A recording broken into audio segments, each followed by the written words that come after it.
Hello everyone, welcome back to our channel English माध्यम के platform पे मैं हूं आपकी एडुकेटर प्रियंका ठाकुर और हम सॉल्व कर रहे हैं editorial based practice exercise. Start करते हैं आज का session with thought of the day, that is great things come from hard work and perseverance and not excuses.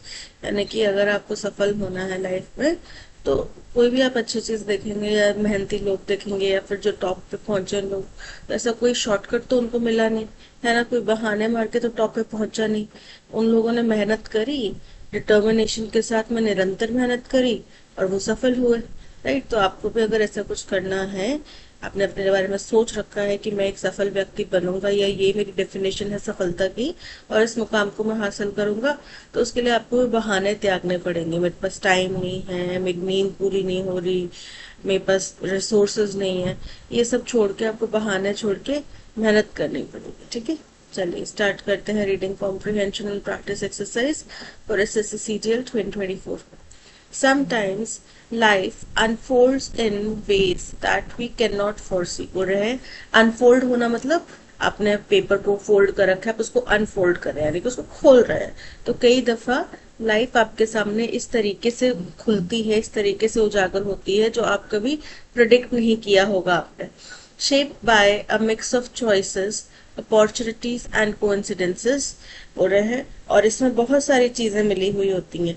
इसमें चॉइसेस मिले होते हैं, कुछ अपॉर्चुनिटीज और कई सारे कोइंसिडेंसेस। ठीक है, ऐसा नहीं है कि आप बोल रहे हैं कि सिर्फ अपने फैसलों की वजह से अपनी लाइफ बनाई है या किसी फलाने व्यक्ति ने सिर्फ अपने डिसीजंस के बेसिस पे सब कुछ हासिल कर लिया। राइट, उसमें आपके पास अपॉर्चुनिटीज भी होनी चाहिए पॉसिबल। आपके कई दफा कई कोइंसिडेंसेस होते हैं, हम at right time at right place हूँ। ठीक है, तो कई ऐसे कोइंसिडेंसेस होते हैं जिनकी वजह से आप सही लोगों से मिल पाते हैं जो आपको आगे फ्यूचर में तरक्की देने में मदद कर सकते हैं। ठीक है, I joined Premier Engineering and Science Institute after my schooling। मैंने अपने स्कूलिंग कंप्लीट करने के बाद में प्रीमियर मतलब काफी बड़ा, काफी देश का top notch engineering science institute ने ज्वाइन करा। I quit 2 years later as I failed to secure an engineering seat। फिर मैं 2 साल बाद उसको छोड़ दिया क्योंकि मुझे वहां पे इंजीनियरिंग सीट नहीं मिली।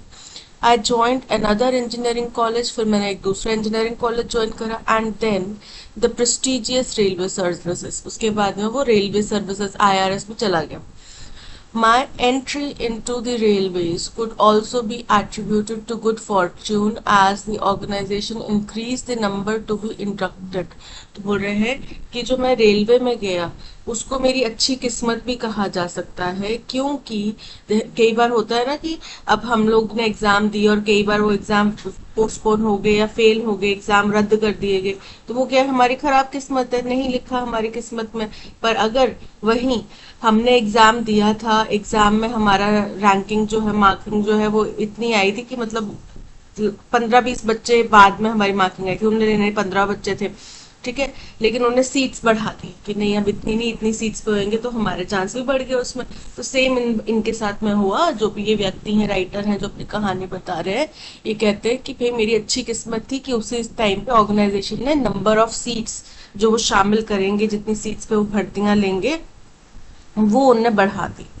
My inability to join the civil services was a sore point with my parents। sore points मतलब दुखती नब, दुखती बात। तो मेरे पेरेंट्स को इस चीज की आज भी तकलीफ है कि मैं सिविल सर्विसेज नहीं ज्वाइन कर पाया। I would often tease them that I might have done much better that had I continued to pursue science।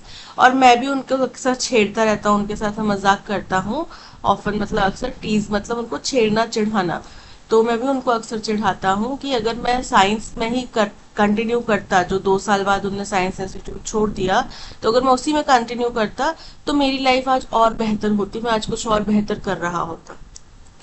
They would retort that I might have been working as a clerk in some obscure government department। फिर इसका उत्तर वो क्या देते हैं, वो इसका उत्तर देते हैं कि हो सकता है तुम एक मामूली से क्लर्क बन के रह जाते किसी ऑब्सक्योर मतलब अनक्लियर, मतलब किसी गवर्नमेंट डिपार्टमेंट में। ऐसा थोड़ी फिक्स कि उनको इसी डिपार्टमेंट में तुम क्लर्क बन के रह जाते, पर होता है तुम किसी सरकारी दफ्तर में ना बाबूजी बन के रह जाते अगर तुम वही करते, साइंस करते।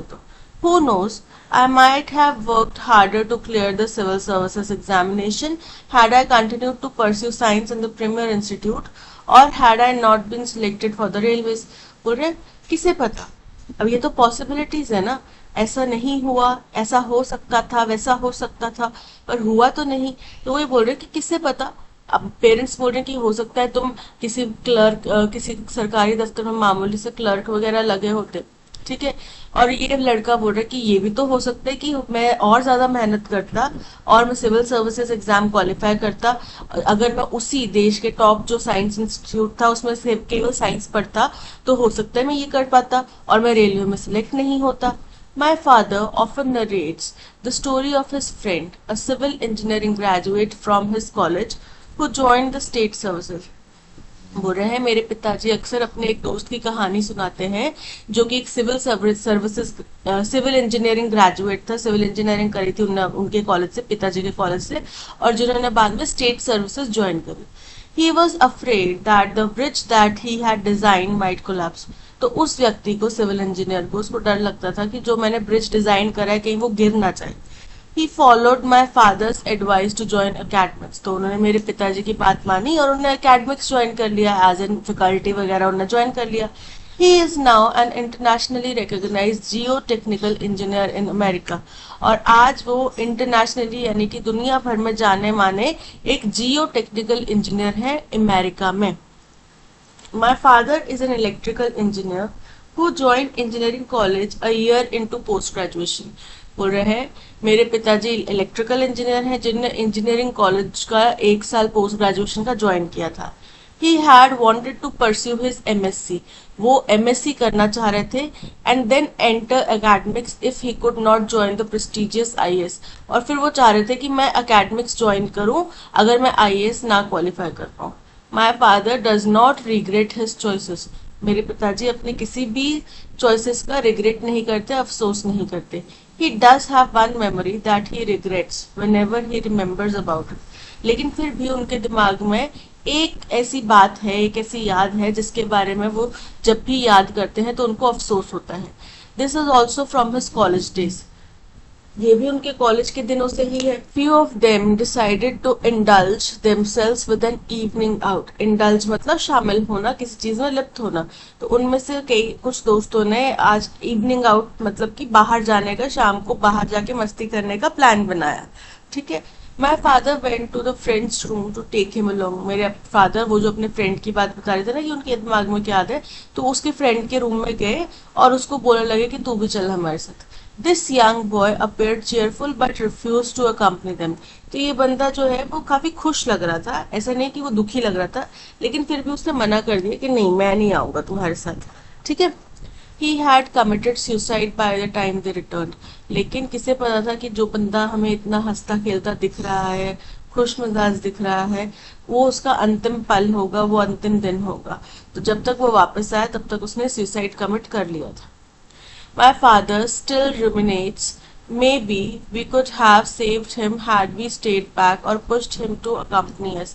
मेरे पिताजी आज भी इस बात को याद करते हैं कि शायद हम उसे बचा लेते अगर हम वापस रुक जाते, अगर हम उस दिन बाहर नहीं जाते तो शायद हम उसको बचा लेते, या फिर अगर हम उसके ऊपर दबाव डालते कि तू हमारे साथ चल, हमारे साथ में घूमने चल, तो शायद हम उसको बचा पाते। I know an engineer who joined a famous engineering college. मैं भी एक इंजीनियर को जानता हूँ जिसने एक फेमस इंजीनियरिंग कॉलेज ज्वाइन करा था। The branch that he had joined was not considered well placed. तो जो ब्रांच उसने ज्वाइन करी थी उसमें ऐसा नहीं माना जाता था कि उसमें ज्यादा प्लेसमेंट नहीं होते। He was offered the branch of choice in another college a year later. तो उसको एक साल बाद किसी दूसरे कॉलेज में अपनी चॉइस की ब्रांच मिल गई।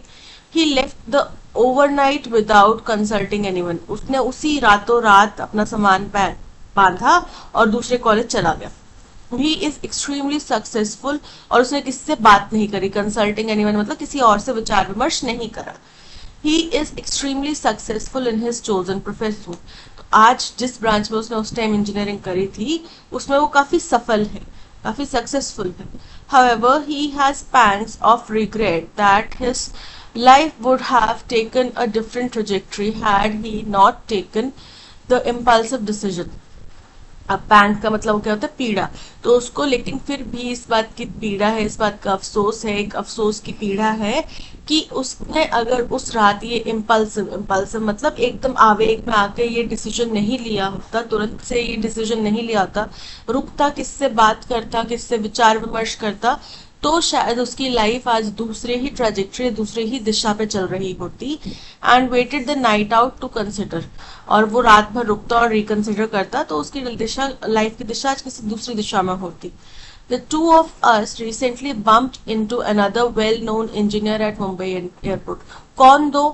वो लड़का जिसने अपना कोर्स चेंज करा, और ये जो राइटर है वो। तो ये दोनों क्या हो गया, ये दोनों बम्प्ड इनटू मतलब किससे टकरा गए, किससे मिले? तो किससे मिले? मुंबई एयरपोर्ट पे एक जाने माने इंजीनियर से मिले वो। This gentleman almost quit the structured and disciplined life of the engineering college, which was in stark contrast to relaxed environs of the science graduate. तो ये जो जेंटलमैन है, जो इंजीनियर जिनसे वो टकराए, जिनसे वो मिले मुंबई एयरपोर्ट पे, इन्होंने अपनी स्ट्रक्चर्ड मतलब एक वेल सेटअप होता है इंजीनियरिंग लाइफ का, एक डिसिप्लिन होता है, उसको इंजीनियरिंग कॉलेज की लाइफ को ये छोड़ना चाहते थे, ऑलमोस्ट छोड़ चुके थे। और किस तरफ जा रहे थे? एक बहुत ही रिलैक्स्ड, इसका बिल्कुल विपरीत, जो एकदम बहुत ही रिलैक्स्ड एनवायरनमेंट था साइंस ग्रेजुएट का कोर्स का, उस तरफ जा रहे थे। ही हैड कंप्लीटेड, ठीक है। He went to his friend's hostel room with admission form for post graduate course. तो उस टाइम तक मतलब ये इंजीनियरिंग कंप्लीट कर चुके थे, लेकिन पोस्ट ग्रेजुएशन ही साइंस में करना चाह रहे थे।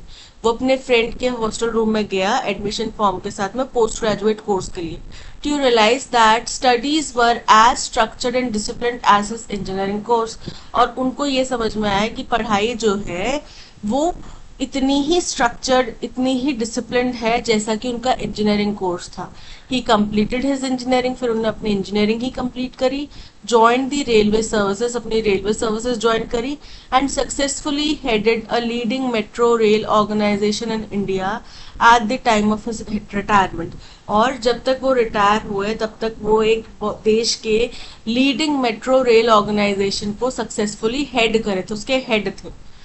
We were walking to our car after a beautiful leisure show in Connaught Place in Delhi a few years back. अब कुछ साल पहले की ये बात बता रहे हैं कि दिल्ली के कनॉट प्लेस में वो एक बहुत खूबसूरत सा लेजर शो देख के अपनी कार की तरफ जा रहे थे। I was approached by a lady requesting if she could use my mobile phone to contact her husband.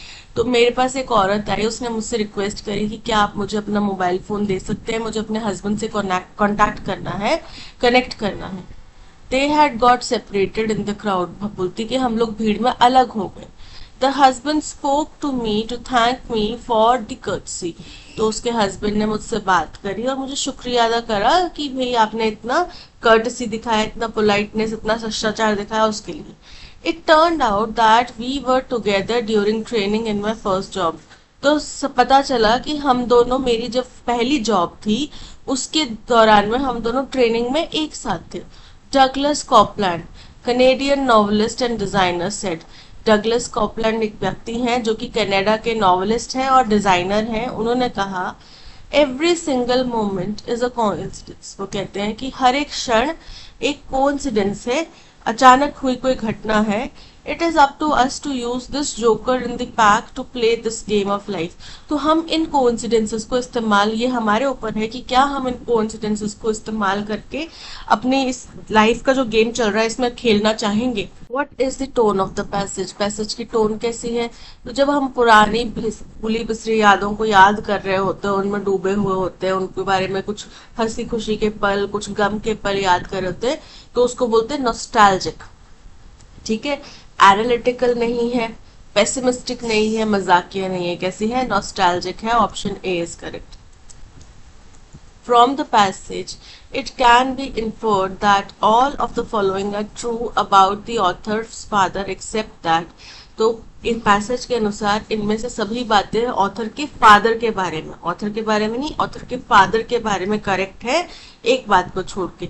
He regrets not joining the IAS. तो ऐसा नहीं है, उनने ऑथर ने बोला था कि उनको कोई रिग्रेट नहीं है अपनी लाइफ में, बस उनको एक रिग्रेट है कि उन्होंने अपने फ्रेंड को नहीं बचा पाए। ठीक है, तो आईएएस बनने का, उनको ना बन पाने का उनको कोई रिग्रेट नहीं था। ठीक है, तो ये इनकरेक्ट स्टेटमेंट है, option A is correct. He gave advice to his friend which led him to successful career in academics, ये भी करेक्ट है। He is an electrical engineer who pursued post graduation, ये भी करेक्ट है। He regrets not being able to save a college friend who committed suicide, ये भी correct है। Which one of the following statements best summarizes the author's position on how life unfolds? बोल रहे हैं इनमें से कौन सी स्टेटमेंट है जो ऑथर का जो ओपिनियन है कि जिंदगी कैसे हमारे सामने उजागर होती है, उसके बारे में ऑथर का क्या ओपिनियन है, उसको समराइज करती है। Life is primarily shaped by hard work and determination, incorrect है। वो कोइंसिडेंसेस के ऊपर बड़ा जोर दे रहे हैं, हमारे डिसीजन, हमारी चॉइसेस और कोइंसिडेंस के ऊपर। Life is shaped by combination of coincidences and deliberate choices, यानी कि जानबूझ के लिए हुए जो हमारे फैसले हैं, सोच समझ के लिए हुए फैसले हैं, उनके ऊपर निर्भर करता है। So option B is correct. What is the synonym of the word impulsive as used in the passage? Impulsive का मतलब होता है बिना सोचे विचारे, एकदम तुरंत ही। ठीक है, कई बार होता है हम अपनी लाइफ के फैसले हैं हम सोच समझ के लेते हैं। हमें जैसे फॉर एग्जाम्पल आप शादी के लिए किसी को देखने गए तो आप सोच समझ के फैसला लेंगे, आप बोलेंगे कि भाई हमें सोचने का टाइम दीजिए। और वहीं दूसरी तरफ होता है कि आपके ऊपर प्रेशर डाल दिया जाता है, बताओ बताओ बताओ क्या फैसला है, और आप बिना सोचे समझे हाँ या ना कर देते हैं, राइट। कॉशियस, कॉशियस मतलब सावधानी पूर्वक। डेलिब्रेट मतलब सोच विचार के, जानबूझ के लिया हुआ, सोच विचार के लिया हुआ फैसला। थॉटलेस, थॉटलेस मतलब बिना सोचे समझे। So option C is the synonym for impulsive. Which of the following statements is true based on the passage? The gentleman who almost quit his engineering course later joined the civil services. Incorrect है ये, क्योंकि जो gentleman जो अपना engineering course almost income छोड़ चुका था, उसने रेलवे सर्विसेज शायद ज्वाइन करी थी। ठीक है, सिविल सर्विसेज नहीं, क्योंकि वो रेलवे में बाद में वो बना ना, चीफ बना। The author regrets using his mobile phone to help the lady find her husband, ये भी इनकरेक्ट स्टेटमेंट है। क्यों? क्योंकि उनको तो अच्छा लगा, उनको तो अपना एक ट्रेनिंग टाइम का कलीग मिल गया, right. The gentleman who was impulsive in his decision later became successful in his profession, तो ये करेक्ट है। वो जो जेंटलमैन था जिसने इम्पल्सिवली डिसीजन लिया, वो अपने प्रोफेशन में काफी सक्सेसफुल था, अपनी चॉइस ऑफ डिसिप्लिन में काफी सक्सेसफुल था, लेकिन उसको इस बात का रिग्रेट था कि अगर वो उस दिन इम्पल्सिवली फैसला नहीं लेता तो शायद उसका लाइफ की ट्रेजेक्टरी किसी दूसरी दिशा में होती। So option C is correct.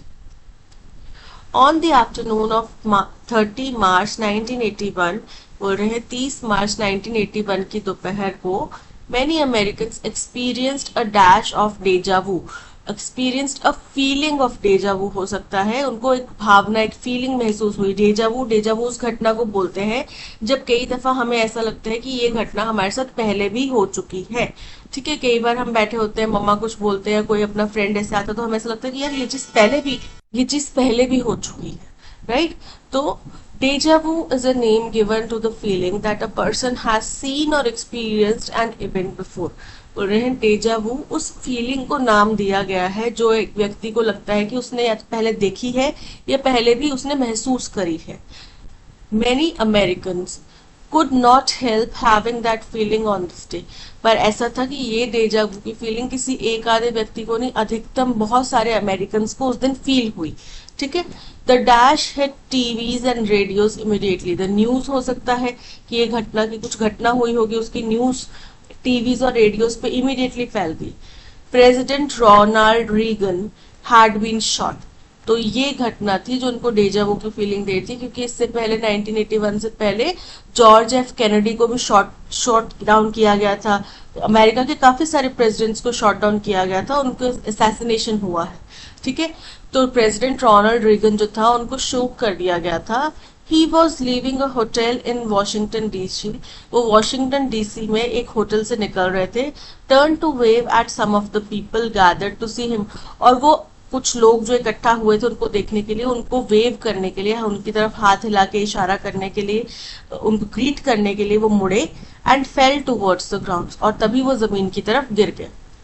Before he could hit the ground, his secret service agents dash him into the car. तो rushed him हो सकता है कि इससे पहले कि वो जमीन पे गिरते, अभी वो देखो पीछे बोला है towards the ground and fail towards the ground, अभी वो गिरे नहीं है, फेल ऑन द ग्राउंड नहीं, फेल टूवर्ड्स, वो गिर रहे थे।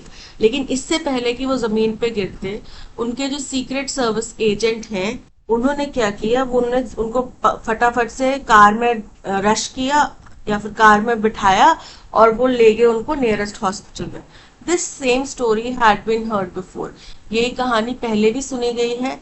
On 22 November 1963 president John F Kennedy was riding in a motorcade through Dallas, Texas। तो बोल रहे हैं कि 22 नवंबर 1963 को प्रेसिडेंट जॉन एफ कैनेडी जो है वो मोटरकेड जो होता है, मोटर कार जो होती है, उससे वो डेलास टेक्सास में जा रहे थे। He smiled and waved to the crowd that had gathered to see him। तो वो भी ऐसे ही जो भीड़ इकट्ठा हो रखी थी उनको देखने के लिए उनकी तरफ स्माइल कर रहे थे, उनकी तरफ वेव कर रहे थे। Dash rang out from a nearby building। तो शॉट रैंग आउट हो सकता है, फायर रैंग आउट हो सकता है, पास की एक बिल्डिंग से आई। The president collapsed into the back seat of the car, और उसी टाइम प्रेसिडेंट जो है वो गिर गए कार की बैक सीट में। And was immediately taken to the nearest hospital, उनको तुरंत ही सबसे नजदीकी हॉस्पिटल में ले जाया गया। He was dash dead at the hospital, declared हो सकता है, he was declared dead at the hospital। Now just 17 years later the news sounded eerily the same। बोल रहे हैं अब 17 साल बाद ये जो खबर हमने सुनी ये लगभग सेम ही सुनाई दे रही है। On the afternoon of 30th March 1981 many Americans experienced a dash of deja vu। a feeling मतलब भावना, अनुभव, एहसास। dealing मतलब किसी चीज का सामना करना। ब्लिंकिंग मतलब पलके झपकना। रिकॉलिंग मतलब याद करना। तो यहाँ पे option a feeling is correct. The dash hit TV radios immediately, तो क्या थी, स्केप्ट्रे का मतलब होता है राजदन, तो राजदन थोड़ी टीवी और रेडियोस में सुनाई दिया। बॉल नहीं हिट करी सभी टीवीज और रेडियोस में, एरो भी नहीं हिट करी। न्यूज खबर जो है सब तरफ चलने लग गई, option D is correct. Before he could hit the ground, his secret service agents dashed him into the car। First है pushed मतलब उनको धक्का दिया, तो धक्का नहीं दिया ना उनको, pulled उनको खींचा भी नहीं। whisked मतलब तेजी से, सतर्कता से उनको कहीं ले जाना, तो उनको तेजी से सतर्क साथ एकदम सचेत होके सतर्कता के साथ में उनको गाड़ी में ले गए। कहाँ ले गए, नियरेस्ट हॉस्पिटल। कॉल्ड मतलब किसी को कॉल करना या बुलाना।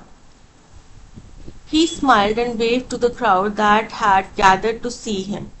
Dash rang out from a nearby building। Prayers मतलब प्रार्थनाएं आने लगी पास की बिल्डिंग से। Shots तो गोली की, बंदूकों की शॉट्स आए ना पास की बिल्डिंग से। So option B is correct. He was dashed dead at the hospital। He was pronounced मतलब बोलना, व्यक्त करना, तो आधिकारिक तौर पे कहना। एक्टिंग, वो एक्टिंग तो नहीं कर रहे थे, ठीक है।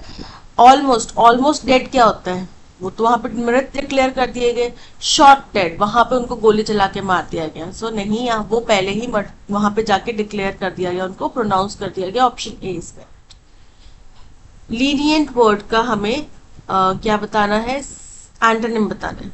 तो लीनियंट का मतलब होता है काफी लचीला, या फिर हम कह सकते हैं नरम दिल, ठीक है। हमारी मम्मा हमारे प्रति काफी लीनियंट होती हैं, काफी मर्सीफुल होती हैं, टॉलरेंट होती हैं, उदार होती हैं। तो एंटोनिम क्या हो जाएगा, strict. So option A strict is correct.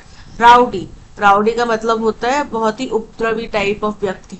Rude मतलब गुस्सैल या फिर अशिष्ट। काइंड मतलब काफी जनरस, काफी उदार। तो option A strict is correct.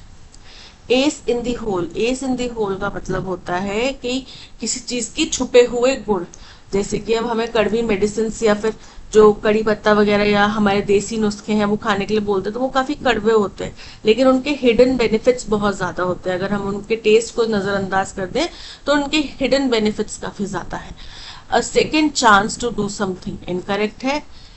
On the point of incorrect है। A hidden advantage, option C is correct. She dash gracefully and greeted the interview committee with respect. Grinned, grinned का मतलब होता है एक तरीके से हम बोलते हैं ना बत्ती सी दिखा रहा था, वो बत्ती सी दिखाना मतलब ग्रिंड मत दिखाना, बेशर्म की तरह हंसना. स्माइल, स्माइल मतलब मुस्कुराना. स्मर्क्ड, स्मर्क्ड करना जब आप या तो बेशर्म की तरह हंस रहे हैं तब, या फिर आपने कुछ चालाकी करी है, साजिश करी है, जैसे कि टीवीज में वैम्प्स दिखाई जाती है ना, टीवी सीरियल में जो विलन्स होते हैं या टीवी मूवीज में जो विलन होते हैं, जब वो कोई कोई षड्यंत्र रचते हैं तो जो हंसी होती है उसको भी स्मर्क बोलते हैं. लियर्ड, लियर्ड मतलब होता है किसी को बड़े अजीब सी नजर से देखना, बड़े अनप्लेजेंट वे में देखना. तो यहाँ पे ऑप्शन बी, क्योंकि वो ग्रेसफुली की बात कर रहे हैं तो स्माइल्ड होगा. Option B is correct. I will require a quiet room to work at. आप रूम के ऊपर काम नहीं कर रहे होंगे, मुझे एक शांत रूम चाहिए ताकि मैं उसके ऊपर काम कर सकूं. तो रूम के ऊपर नहीं, रूम के अंदर काम कर सके. मुझे एक शांत रूम चाहिए जहां पे मैं काम कर सकूं. In, to work in, not on, not about, not with. The woman lost much to her body weight due to diabetes. तो मच टू नहीं आएगा, उसने अपना बॉडी वेट का काफी हिस्सा लूज कर दिया है ना, तो much of her body wait होगा. ठीक है, ड्यू टू डायबिटीज, डायबिटीज की वजह से उसका काफी ज्यादा बॉडी वेट कम हो गया है. Much for her body weight, of her body weight, of her body weight. So option C is correct. Interpret, interpret का मतलब होता है किसी चीज का तर्क निकालना, किसी चीज की व्याख्या करना, डेफिनेशन, उसका मीनिंग निकालना. अब इसका सिनोनिम क्या होएगा? कॉम्प्लिकेट, कॉम्प्लिकेट का मतलब होता है जटिल कर देना. क्लेंस मतलब साफ करना. सेलिब्रेट मतलब किसी चीज की खुशी मनाना. और क्लैरिफाई, क्लैरिफाई मतलब स्पष्ट करना. तो स्पष्ट करना ही इंटरप्रेट का मीनिंग होगा. So option D is correct. Confidential, confidential का मतलब होता है कोई चीज जो सीक्रेट है, जो छुपाई जा रही है, ठीक है, जो गुप्त रखनी चाहिए. तो सिनोनिम क्या हो गया? फर्स्ट है लिमिटेड, लिमिटेड तो मतलब सीमित, तो सीमित तो उसका सीक्रेट ने का मतलब नहीं होगा. पब्लिक, पब्लिक मतलब सबके सामने जो जाहिर हो. Secret, option C is correct. Open source, खुला हुआ सोर्स है, विकिपीडिया एक ओपन सोर्स है, हर कोई पढ़ सकता है वहां से. So option C is correct. Lead paint is an environmental dash danger and can harm children. तो जो ब्रैकेट में दिया गया वर्ड है उसका अप्रोप्रिएट सिनोनिम हमें बताना है. डेंजर, डेंजर का मतलब होता है खतरनाक, है ना. एम्पथी, एम्पथी का मतलब होता है सहानुभूति या फिर किसी से भावना रखना. टॉयल, टॉयल का मतलब होता है मेहनत. कन्फ्लिक्ट का मतलब होता है संघर्ष. हजार्ड का मतलब होता है जोखिम भरा, डेंजरस. ठीक है, तो एनवायरमेंटल हैजार्ड है. लेड पेंट जो है वो एनवायरमेंटल हैजार्ड है. Option D is correct. In every country of the world, primary caregivers are the women of. तो ये पैराजम्बल फॉर्म में लिखा हुआ है, इसको रीअरेंज करना है. तो in every country of the world women are the primary caregivers of children and elders. क्योंकि महिलाएं केयर देती है ना बच्चों को, या फिर जो बुजुर्ग हो जाते हैं उनको. हस्बैंड तो बाहर जा रहे हैं कमाने के लिए, बेशक उनके ही पेरेंट्स हैं, लेकिन एक्सपेक्ट किससे किया जाता है कि महिला उनकी देखभाल करेगी, बच्चों की देखभाल महिला करेगी और पेरेंट्स की देखभाल महिला करेगी. तो प्राइमरी केयर गिवर्स कौन हो गए? विमेन हो गए. तो the women primary care givers are of, incorrect है. Women are the care givers primary of, incorrect है. Women are the primary caregivers of the children and elders. Option C is correct. Nobody could move on after such a scandalous allegation is made on them. बोल रहे कोई भी इतनी जल्दी चीजों को भूल के आगे नहीं बढ़ सकता, वो भी तब जब उनके ऊपर इतना स्कैंडलस, स्कैंडलस का मतलब होता है ऐसे कोई चीज, ऐसी कोई बात जिससे कि जनता में बहुत आक्रोश हो, जनता उसके ऊपर बहुत बारीकी से नजर रख रही हो. तो ऐसे आरोप अगर किसी के ऊपर लगाए गए तो वह व्यक्ति इतनी जल्दी से उन बातों को भूल के आगे नहीं बढ़ सकता. अब स्कैंडलस की स्पेलिंग जो है वो इनकरेक्ट है. स्कैंडलस की स्पेलिंग होते हैं SCANDALOUS. ठीक है, scandalous. So SCANDALOUS. Option A is correct. यहाँ पे DE आ रहा है, DO आ रहा है, DE और K आ रहा है. ठीक है, E आ रहा है. तो ऑप्शन ए इज करेक्ट. एब्सकॉन, एब्सकॉन का मतलब होता है सीक्रेटली, चुपके से भाग जाना. तो सिनोनिम क्या हो जाएगा? फर्स्ट है एनॉय, एनॉय तो मतलब किसी को चिढ़ाना, परेशान करना. अवॉइड, इग्नोर करना. स्टे, कहीं पे रहना. और फ्ली मतलब भाग जाना, चुपके से भाग जाना. So option D is correct. Last resort का मतलब होता है कि ये हमारे पास अब अंतिम मौका है या अंतिम हमारा रास्ता है, ये इसके अलावा हमारे पास और कोई रास्ता नहीं बचा। लास्ट फ्रेंड रिमेनिंग, अंतिम दोस्त है आपके पास बचा हुआ। लास्ट राइड, अंतिम यात्रा है। Last hotel on the way, incorrect है। Last course of action, option D is correct. Aspirant, incorrectly spelled word हमें बताना है। फर्स्ट है एस्पिरेंट। एस्पिरेंट होता है जो किसी एग्जामिनेशन की या किसी चीज की तैयारी कर रहा था उसके लिए प्रेरित होता है। ऑटोनॉमस, ऑटोनॉमस मतलब खुद का, उसके वो किसी गवर्नमेंट संस्थान के अंदर या किसी के द्वारा संचालित नहीं है, खुद से चल रहा है। लाइसेंस, लाइसेंस जो हमारे लाइसेंस होते हैं, हमारे पास जो एक सरकार द्वारा मान्यता प्राप्त एक चीज होती है, वैलिडेशन होते है कि हमें गाड़ी चलाना आता है। ओमिशन, ओमिशन की स्पेलिंग इनकरेक्ट है। ओमिशन का मतलब होता है किसी को छोड़ देना या किसी को निकाल देना, ठीक है, इसकी स्पेलिंग इनकरेक्ट है। OMISSION, omission, option D is correct. Gulliver here his watch ticking in his pocket, तो वो अपनी वॉच सुन रहा था पॉकेट में टिक टिक करते हुए। तो आप पर्पसफुली अपनी घड़ी की आवाज क्यों सुनना चाहेंगे? नहीं सुनना चाहेंगे ना। लेकिन अगर आपके आसपास में इतनी शांति है कि आपके रूम में जो घड़ी लगी है आपको उसको भी टिक टिक की आवाज सुनाई दे रही है, that means you could hear.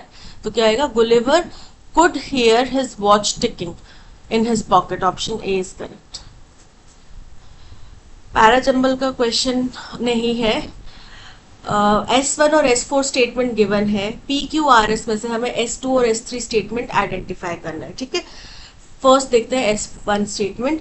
The 2024-25 budget introduces significant provisions aimed at transforming the agricultural sector with a focus on sustainability, productivity and economic growth for farmers. बोल रहे हैं 2024-25 का जो बजट है उसमें एक महत्वपूर्ण प्रावधान डाले गए जिनका मुख्य उद्देश्य क्या था कि हम एग्रीकल्चर सेक्टर को ट्रांसफॉर्म करें, उसमें बदलाव लाएं और उसमें भी ज्यादा फोकस हम सस्टेनेबिलिटी के ऊपर, प्रोडक्टिविटी के ऊपर, इकोनॉमिक ग्रोथ, किसानों की इकोनॉमिक ग्रोथ, इन चीजों के ऊपर लाएं, ठीक है, ज्यादा फोकस इनके ऊपर दें। To enhance vegetable production and streamline the supply chain, the budget emphasizes promoting farmer-producer organizations, cooperatives and startups। बोल रहे हैं अगर हमें वेजिटेबल प्रोडक्शन को सप्लाई चेन को स्ट्रीमलाइन करना है तो जो बजट का मुख्य जोर है वो फार्मर प्रोड्यूसर ऑर्गेनाइजेशंस बनाने पर है, कोऑपरेटिव्स बनाने पर है, स्टार्टअप्स बनाने पर है। 1 crore farmers are advised to be initiated into natural farming within 2 years। तो ये उसी बजट का हिस्सा है कि 1 करोड़ किसानों को क्या करेंगे, नेचुरल फार्मिंग प्रैक्टिसेस के दायरे के अंदर लेकर आएंगे अगले 2 सालों में, ठीक है। A dramatic drop in ginger prices combined with crop disease caused by heavy rain this year has left farmers in the state of concern। अब ये तो किसानों के जिंजर की प्रोडक्शन की बात होगी कि जिंजर की प्रोडक्शन की वजह से किसानों की स्थिति खराब है और उसके प्राइसेस बहुत ज्यादा ड्रॉप हो गए और कुछ बीमारी भी उनमें पड़ गई थी। तो ये तो हम प्राइसेस की बात कर रहे हैं ना, इसमें हम जो बजट है उसके अंदर से किसानों का क्या भला होगा उसकी बात तो है नहीं। The farm gate price of fresh ginger rhizomes has plummeted to 1,400 per 60 kg bag in Wayanad market, a stark contrast to 6,400 during same period last year। बोल रहे हैं कि इस वक्त जो क्योंकि वो बीमारी हो गई जिंजर में और फिर उसके बाद में उसकी दाम गिर गए, तो अब 60 किलो का एक बैग जो है 1400 रुपए का मिल रहा था वायनाड के मार्केट में, जो कि बिल्कुल विपरीत कॉन्ट्रास्ट में है, बिल्कुल ही अलग है।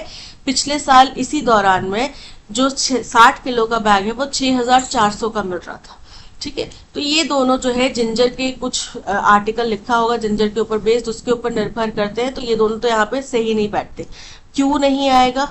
आर नहीं आएगा, बचा क्या? Option P, C is correct. This enterprise is to be complemented by establishing 10,000 bio input resource centres for sustainable farm practices. तो हमने सस्टेनेबिलिटी की बात करी थी, प्रोडक्टिविटी की बात करी थी, इकोनॉमिक ग्रोथ की बात करी थी, यानी कि P and S are the correct answers. That's all, आज के सेशन में इतना ही। Thank you so much for watching. अगर आपको कंटेंट पसंद आया हो तो आप प्लीज लाइक शेयर और सब्सक्राइब कीजिएगा। मिलते हैं नेक्स्ट सेशन में। Till then keep learning and keep practising. Bye bye.